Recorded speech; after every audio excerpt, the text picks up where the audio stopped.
ஆன்மீக உலா சேனலை பாருங்க, மறக்காம லைக் பண்ணுங்க, ஷேர் பண்ணுங்க, சப்ஸ்கிரைப் பண்ணுங்க.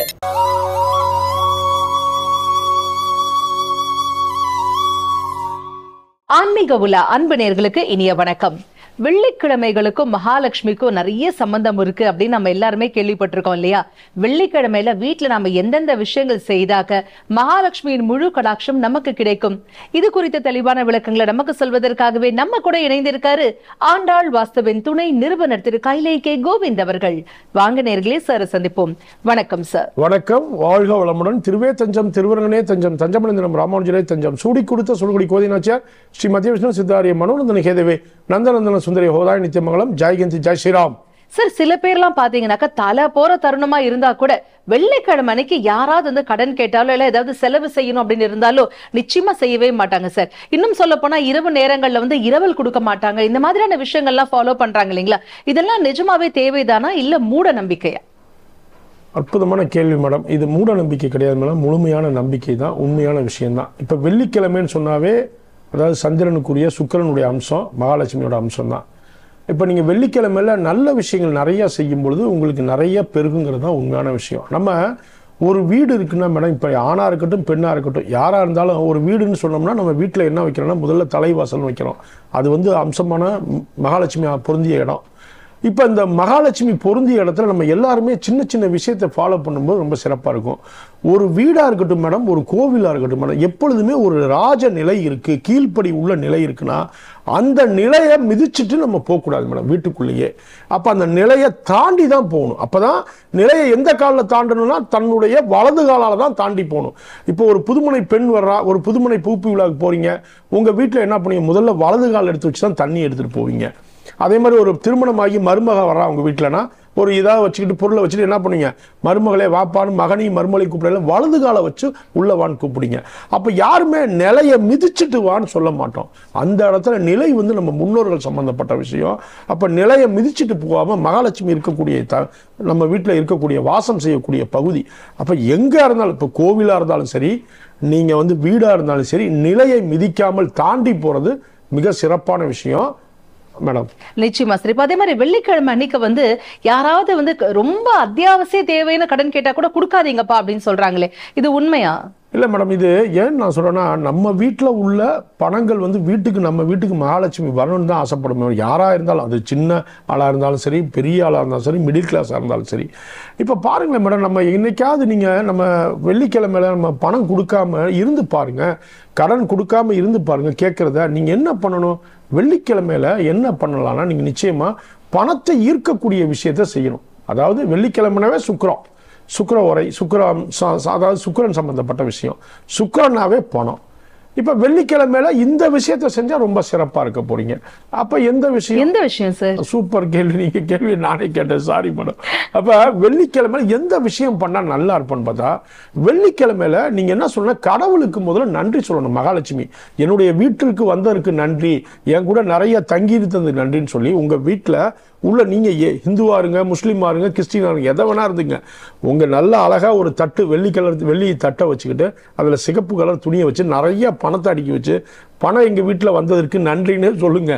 நீங்க விளக்கு ஏற்ற முடிஞ்சா விளக்கு ஏற்றுங்க, இல்லை நீங்க கிறிஸ்டின் கேன்டீன் ஏற்றுங்க, இல்லை நீங்க இஸ்லாமியராக இருக்கீங்க அப்படின்னா அழகா உட்காந்து அந்த துணியை விரிச்சு சிகப்புல பணத்தை மேல அடுக்கி வச்சுட்டு நல்லா எனக்கு பணம் வந்ததற்கு நன்றி, மகாலட்சுமி வந்ததற்கு நன்றி அப்படின்னு நீங்க நன்றி சொல்லி பழகுங்க.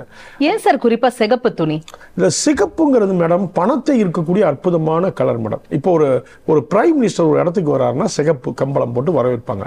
அப்ப அந்த இடத்துல பச்சை கம்பளம் போடுறாங்க, நம்மள யோசனை பண்ணி பாருங்க. பணத்தை ஈர்க்கக்கூடிய அற்புதமான விஷயம் சிகப்பு மேடம். சிகப்புக்கும் பணத்துக்கும் மிகப்பெரிய காம்பினேஷன் கலர் இருக்கு மேடம். பணம் அப்படின்னாவே சிகப்பு தான் மேடம். நீங்க பச்சைன்னு சொல்லி மக்களை ஏமாத்துற, பச்சைனா ஆரோக்கியம் மேடம், வெண்மைனா ஆன்மீகம் மேடம், நல்லா கேட்டுங்க, ப்ளூனா யூனிவர்ஸ் மேடம், மஞ்சள்னா வெற்றி மேடம். இப்போ நம்ம மங்களகரமான விஷயம் செய்யறோம் அப்படின்னா நம்ம செய்யக்கூடிய விஷயத்துல நம்ம நான் சொல்லித்தரேன் மேடம் எல்லாமே உங்களுக்கு. எப்போ சார் சொல்வீங்க? சொல்லுங்க சார், we are waiting. இப்போ மேடம் நீங்க கேட்ட கேள்வி அற்புதமான கேள்வி மேடம். நான் இப்போ சொல்லக்கூடிய பதிலும் சொல்றேன். நான் என்ன சொல்றேன் அப்படின்னா மேடம், நம்ம ஒரு வீட்டில் முதல்ல ஒரு ஃபங்க்ஷன் நடத்துறோம் அப்படின்னா பச்சை பொருளை போய் வாங்கிட்டு வாங்க மாட்டோம் மேடம். என்ன பண்ணுவோம்னா முதல்ல என்ன சொல்ல, விராலி மஞ்சள் எழுதும்பாங்க. அப்போ மஞ்சள்னா என்னன்னா வெற்றியின் சின்னம் எதிரான மஞ்சள் கலர் தான். அப்போ முதல்ல நம்ம ஒரு இடத்துக்கு போகிறோம், ஒரு டூர் போகிறோம், ஒரு யாத்திரை போகிறோம்னா முதல்ல என்ன பண்ணால் மஞ்சள் வாங்கிக்கலாம். வெத்தலை பாக்கு மஞ்சள் வாங்குறது சிறப்பு. எண்ணெய் போய் அந்த இடத்துல வாங்கக்கூடாது மேடம். இப்போ அந்த இடத்துல எண்ணெய் வந்து தவறான விஷயத்தை உருவாக்கும். அப்போ மஞ்சள் வந்து பெரிய வெற்றியை உருவாக்கும், எண்ணெய் வந்து தவறான விஷயத்தை. ஏன் சார் எண்ணெய்ல அப்படி என்ன சார்? இல்லை மேடம், இப்போ எண்ணெய் வந்து எதுக்குன்னா நம்ம தலை முழுகிறதுக்கு தான் எண்ணெய் வச்சுக்குவோம் மேடம். ஒரு விஷயத்தில் அந்த இடத்துல என்ன நல்ல விஷயம் இருக்குது மேடம், இருந்தாலும் ஒரு யாத்திரை போகிறோம் அப்படின்னா நிச்சயமா ஒரு மஞ்சள் வாங்குறது, முதல்ல மஞ்சள் வாங்குறது சிறப்பு மேடம். நம்ம ஏன் அந்த தவறான விஷயத்தை நம்ம மக்களுக்கு போய் நெகட்டிவான விஷயத்தை உருவாக்கிட்டு நல்ல விஷயத்தை அப்போ குற்றாலம் போனால் என்ன வாங்கிட்டு தான் போகணும், அது மாற்றமே இல்லை. நீங்கள் அங்கே போய் நீங்கள் மஞ்சள் வாங்கிட்டு போய் ஒன்றும் புண்ணியம் இல்லை. எந்த இடத்துக்கு போகிறோங்கிற உணர்வு இருக்கணும் மேடம். இப்போ என்ன விஷயத்துக்கு போகிறோங்கிறது இல்லாமல் மாத்திர விஷயத்த செய்ய வேணாம். நிச்சயமா நம்ம முன்னோர்கள் பாருங்க சூப்பராக கண்டுபிடிச்சு வச்சாங்க. நம்ம வீட்டில் ஒரு திருமணம் நடக்க போகுதுன்னா முதல்ல மஞ்சள் தான் எழுதுவாங்க. மஞ்சள் பேப்பரில் 4 பக்கமும் மஞ்சள் தருவாங்க. இதெல்லாம் என்னன்னா பணத்தை ஈர்க்கக்கூடிய அற்புதமான விஷயம். அதுக்கப்புறம் என்ன பண்ணுவாங்க, பிள்ளையார் சொல்லி முதல்ல போடக்கூடிய ஊங்கிற ஒரு எழுத்தை எழுதுவாங்க. இதெல்லாம் நம்ம முன்னோர்கள் கற்றுக் கொடுத்த விஷயம். நம்ம பிள்ளைங்க நிறைய விஷயங்களை மறந்துட்ட மேடம். அப்போ வெண்மைனா ஆரோக்கியம். இப்போ நம்ம முன்னெல்லாம் பாருங்க, கல்யாண பத்திரிக்கை அடித்தாலே மஞ்சள் கலர் பத்திரிக்கை தான் அடிப்பாங்க. மஞ்சள் கலர்லையும் சிவப்பு கலர்லையும் தான் பத்திரிக்கை, ரோஸ் கலர்லையும். அப்போ அது ஒரு பெரிய மஞ்சள்னா வெற்றி, சிகப்புனா பணம், வீட்டுக்கு மகாலட்சுமி வரக்கூடிய அற்புதமான விஷயம். நீங்கள் என்ன, எனக்கு ஒன்றும் இப்போ கிடையாது மேடம். நான் சிவப்பு கலர் துணி வைக்கல. நான் வந்து நீங்கள் சொல்கிற உங்கள் வீட்டில் உள்ள பணத்தை சிகப்பு கலர் துணியில வச்சு பாருங்க. வெள்ளிக்கிழமை எந்த நாள்ல வேணா வைங்க, வச்சு பாருங்க, மாற்றத்தை உணருங்க. சிகப்பு கலர் பையில வச்சுங்க, இல்ல சிகப்பு கலர்ல துணியில வச்சுங்க, வச்சு பணத்தை அதை சுத்தி வச்சு பாருங்க. பணம் பல விஷயத்தை உருவாக்கும் மேடம்.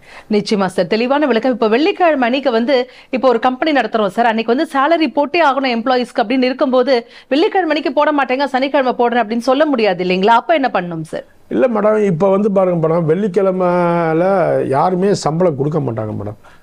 ஆனால் நீங்கள் பேங்க் டிரான்சாக்ஷன் நடக்கலாம். ஆனால் சம்பளம்னு பணத்தை கையில் கொடுக்கறது சனிக்கிழமையில தான் போடுவாங்க மேடம்.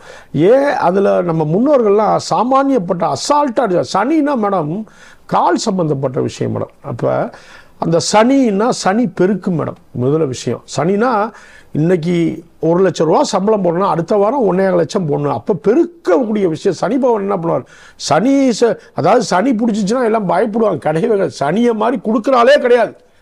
அப்போ சனிக்கிழமையில நம்ம பணம் போடும் பொழுது, அதாவது சம்பளம் போடும் பொழுது, இந்த வாரம் 1 லட்சம் போட்டால் இதே முதலாளி அடுத்த வாரம் 1.5 லட்சம் போடுவார். அப்போ நிறைய கொடுப்பார், நிறைய வேலை கிடைக்கும், நிறைய பணம் வரும். இந்த விஷயம் தான் சனிக்கிழமை. அப்போ வெள்ளிக்கிழமை போட மாட்டாங்க மேடம் யாருமே. ஒரு நாள் டேட்டாவில் வருது அப்படின்னா அவங்க பேங்க் டிரான்சாக்ஷன் தான் இருக்குமே ஒழிய, பேங்க்லேருந்து டிரான்சாக்ஷன் ஆகும் ஒழிய இவங்க பணம் போட மாட்டாங்க. இவங்க முன்கூட்டியே வியாழக்கிழமை கொண்டு போய் அந்த அக்கௌண்ட்டில் பணம் வச்சுருப்பாங்க, அவங்க டிரான்சாக்ஷன் பண்ணிடுவாங்க. ஆனால் யாருமே கையில் சம்பளம் கொடுக்கும் பொழுது சனிக்கிழமையில தான் கொடுப்பாங்க மேடம். இதெல்லாம் நம்ம முன்னோர்கள் வந்து சொல்லி கொடுத்த அற்புதமான விஷயம் மேடம். அப்போ தொழில் சிறப்பாக நடக்கணும். அந்த ஒரு வாரம் சம்பாதிச்ச பணத்தை மொத்தமாக ஒரு சனிக்கிழமை வாங்குறாரு, ஞாயிற்றுக்கிழமை நல்லா ஜம்முன்னு செலவு பண்ணலாம், எந்த விஷயத்துக்கு வேணால் செயல்படுத்தலாம். ஒரு நாள் முழுக்க ஞாயிற்றுக்கிழமை லீவு, அடுத்தது திங்கக்கிழமை வேலைக்கு வரணுங்கிற ஒரு காரணத்துக்காக தான் இந்த சனிக்கிழமை வச்சிருக்காங்க மேடம். ஓகே சார், இப்போ வெள்ளிக்கிழமை வந்து நாங்கள் யாருக்கும் கடன் கொடுக்க கூடாதுன்னு சொல்லிட்டீங்க. இப்போ பேங்க்ல போய் நாங்கள் கடன் வாங்கலாமா? இல்லை மேடம், நான் சொல்லக்கூடிய விஷயத்தில் மேடம், நம்ம வெள்ளிக்கிழமையில இந்த கடன் வாங்குறதா இருக்கட்டும், கடன் கொடுக்கறதா இருக்கட்டும், எந்த விஷயமே நம்ம பண்ண வேணாம் மேடம். இதை விட சிறப்பான விஷயம் என்னன்னு பார்த்தீங்கன்னா, இந்த செவ்வாய்க்கிழமையில நம்ம எங்கேயுமே கடன் வாங்கக்கூடாது மேடம். உண்மையால சொல்கிறேன், செவ்வாய்க்கிழமையில நம்ம கடனே வாங்கக்கூடாது மேடம். கடன் கட்டணும்னு நினைக்கணும் மேடம். அதை வட்டியும் கட்டணும்னு நினைக்கக்கூடாது மேடம். வட்டி கட்டக்கூடாதுன்னு நினைக்கக்கூடிய நாள் செவ்வாய் மேடம். புரியுதுங்களா மேடம்? கடனும் வாங்கக்கூடாது மேடம் செவ்வாய்க்கிழமையில. செவ்வாய் வந்து நம்ம ஆளுங்க செவ்வாய்னா வெறுவாய்னு நினச்சிக்கிறாங்க மேடம். நம்ம ஆளுங்க எல்லாம் அப்படி நெகட்டிவாக வச்சுட்டாங்க. செவ்வாய்னா வருவாய் மேடம். செவ்வாய்க்கிழமை மாதிரி பணத்தை கொடுக்குற நாளே கிடையாது மேடம். செவ்வாய்க்கிழமை வெள்ளிக்கிழமை நம்ம முன்னோர்கள் பாருங்க மேடம், சும்மா இல்லை மேடம். செவ்வாய்க்கிழமை வெள்ளிக்கிழமையாவது வீட்டில் விளக்கேற்றுப்பா, சாம்பிராணி போடுப்பா, நம்ம முன்னோர்கள் சொன்னது. அப்போ செவ்வாய் வந்து பெரிய வருவாய். வெள்ளிக்கிழமை அதை விட மிகப்பெரிய சுக்கிரன் சம்பந்தப்பட்டது. செவ்வாய்னா முருகர் சம்பந்தப்பட்டது, வெள்ளினா சுக்கிரன் சம்பந்தப்பட்டது. நீங்க நிச்சயமா பணத்தை ஈர்க்கணும்னா செவ்வாய்க்கிழமை வெள்ளிக்கிழமை தயவுசெய்து யார்ட்டையுமே கடன் வாங்காதீங்க. நீங்களும் போய் கடன் யாருக்கும் கொடுக்காதீங்க. ஆனா வட்டியும் கட்டாதீங்க. நீங்க கடன் பெரிய லெவலில் இருக்கீங்க அப்படின்னா நீங்க அசலை கட்டுங்க, பெரிய மாற்றத்தை உருவாக்கும் செவ்வாய்க்கிழமை. அதே மாதிரி சனிக்கிழமையில நீங்க கடன் கொடுத்தவங்களுக்கு பணம் அசல் பணம் கொடுக்குறீங்கன்னா நிச்சயமா கொடுங்க, பெரிய மாற்றம் மேடம். அற்புதம் சார். அதே மாதிரி செவ்வாய் வெள்ளிக்கு அடுத்தபடியாக சூரியன் அஸ்தமனமான பிறகு, சந்திரன் உதித்த பிறகு வந்து நம்ம யாருக்கும் வந்து காசு கொடுக்கவே கூடாது அப்படின்னு சொல்றாங்களே, அது குறித்த விளக்கம்? இல்ல மேடம், அது உண்மையாலும் அற்புதமான விஷயம் மேடம். ஏன்னா சூரியன் வருவது வந்து பணம் மேடம். சந்திரன் செவ்வாய், அதாவது இரவு மாலை நேரம் மறைஞ்சிட்டாங்கன்னா சந்திரன் மேடம். அப்போ நிச்சயமாக பணம் மேடம். நம்ம ஏன் நம்மளுடைய மகாலட்சுமியை கொடுத்துக்கிட்டு நிச்சயமாக கொடுக்காதீங்க. ஒன்று முன்கூட்டியே கொடுத்துருங்க, இல்லைன்னா அடுத்த நாள் காத்தால தான் சொல்லிடுங்க. இதுதான் உண்மையான விஷயம். நான் இன்னைக்கு வந்து ஆன்லைன் பேமெண்ட் ஆயிடுச்சு அதாயிடுச்சுன்னா நீங்கள் கொடுத்துக்கிட்டே இருந்தீங்கன்னா வெள்ளிக்கிழமை நம்மளை விட்டு போயிடுச்சுன்னா நம்மளை நிச்சயமாக விட்டு பணம் போயிடும்.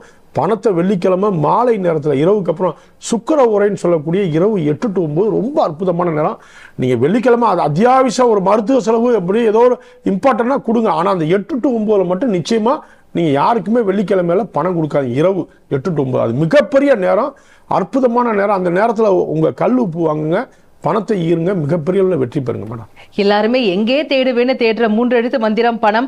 பணம் நம்மை தேடி இதோ வந்துட்டேன்னு நம்ம கிட்ட வந்து நம்ம வீட்லயே நிலைத்து இருக்கணும் அப்படின்னாக்க அதுக்கு நாம என்னெல்லாம் பண்ணணும், குட்டி குட்டி மாற்றங்கள் தான் அதுவே மிகப்பெரிய ஏற்றத்தை கொடுக்கும் அப்படின்னு தெளிவான விளக்கங்கள் எங்களுக்காகவே பகிர்ந்துட்டீங்க சார். மிக்க நன்றி. இது போன்ற பயனுள்ள தகவலை நீங்க அனைவரும் பயனுள்ளதாக்கி இந்த பயனுள்ள அரிய தகவலை கொடுத்தது பிரபந்தருக்கு நன்றி. விரவேல் வெற்றிவேல் சர்வம் கிருஷ்ணார்ப்பணம். ஜெய் ஸ்ரீராம். மரமடுவோம், மழை பெறுவோம், மழை நீரை சேகரிப்போம், இயற்கையோடு இணைந்து வாழ்வோம். பாரத் மாதாக்கு ஜெய். ஜெய் ஹிந்த், ஜெய் ஸ்ரீராம். ஆன்மீக உலா சேனலை பாருங்க, மறக்காம லைக் பண்ணுங்க, ஷேர் பண்ணுங்க, சப்ஸ்கிரைப் பண்ணுங்க.